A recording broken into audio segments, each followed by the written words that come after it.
So Congress passed a law to eliminate Chinese control of TikTok. And we have news stories left and right about a US group buying TikTok. But this new deal gives China the algorithm, half the profits, and a permanent backdoor into American data. So what Congress intended with this law was for a Chinese-owned company to relinquish all control.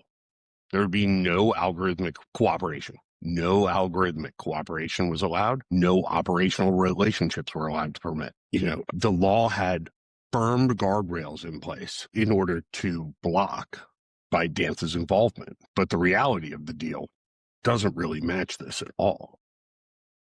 So Oracle, who is the purchaser here, their role in this is effectively to monitor everything coming in, but they have no way to actually verify or control what ByteDance sends in. A copy, the least copy of the algorithm, does live here in the US, likely in the same place that all of our data lives. But all development is still done on the ByteDance side of things, meaning that they will still need access to all of that same behavioral data and engagement data to build better products. And so monitoring doesn't equal prevention in any way, shape, or form. And this leaves massive security gaps open. And number three, in no way was the largest security gap that was identified in 2022 has still never been addressed.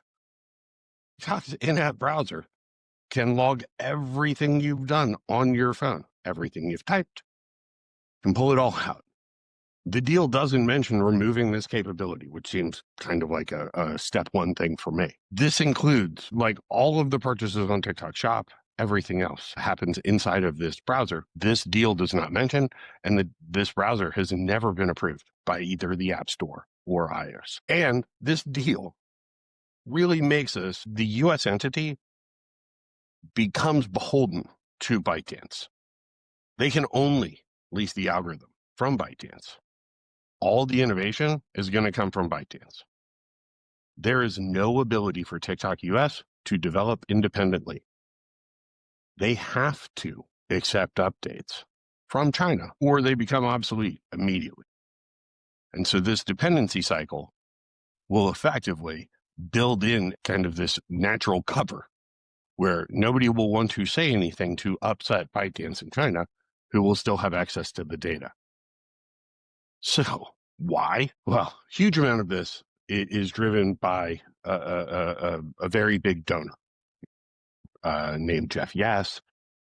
He has a huge, 21 to 34, $35 billion stake in ByteDance. Larry Ellison also has a stake there.